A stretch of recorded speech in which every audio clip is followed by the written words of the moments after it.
আসসালামু আলাইকুম।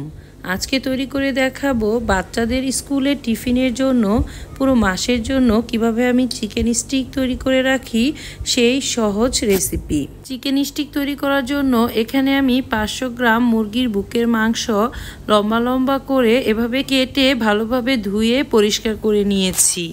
এখন দিয়ে দিচ্ছি 1 টেবিল চামচ টমেটো সস, দিয়ে দিচ্ছি হাফ টেবিল চামচ সয়া সস, হাফ টেবিল চামচ ওয়েস্টার সস, 1 চা চামচ মরিচের গুঁড়া, এখন দিয়ে দিচ্ছি হাফ চা চামচ ধনিয়া গুঁড়া, 1 চা চামচ জিরা গুঁড়া, পরিমাণ মতো লবণ ও 1 চা চামচ গোলমরিচের গুঁড়া।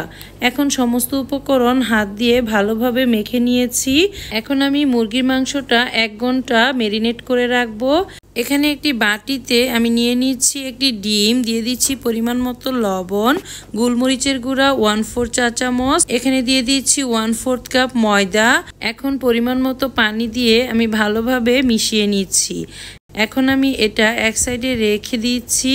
আমি এখন যে চিকেনটা রেস্টে রেখে দিয়েছিলাম সেটা একটু নেড়ে চেড়ে এখান থেকে একটা উঠিয়ে এই ময়দা ডিমের মিশ্রণে প্রথমে ডুবিয়ে নিচ্ছি। তারপর আমি এখানে ব্রেড ক্রামের মধ্যে দিয়ে হাত দিয়ে ভালোভাবে চিকেনটার মধ্যে ব্রেড ক্রাম লাগিয়ে নিচ্ছি। এভাবে আমি সবগুলো তৈরি করে নেব। আমার সবগুলো তৈরি করা হয়ে গিয়েছে। এখন আমি 2 ঘন্টার জন্য এগুলো ডিপ ফ্রিজে রেখে দেব।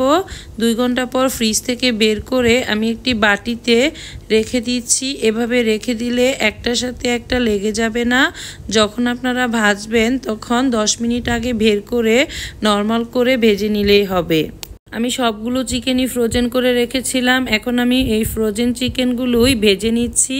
এখন আমি এক এক করে এখানে 4-5টা স্টিক দিয়ে দিয়েছি।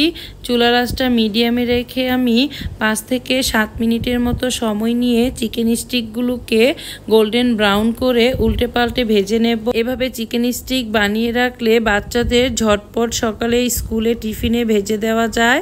এভাবে চিকেন স্টিক তৈরি করে আপনি যাকে খাওয়াবেন সেই শুধু আপনার প্রশংসা করবে এবং রেসিপি জানতে চাইবে। বিকালের নাস্তায় কিংবা অতিথি আপ্যায়নে গরম গরম ভেজে সসের সাথে পরিবেশন করতে পারেন। আশা করি আজকের এই চিকেন স্টিকের রেসিপিটি আপনাদের সবার খুব ভালো লেগেছে। ভালো লাগলে লাইক, কমেন্ট ও শেয়ার করতে ভুলবেন না।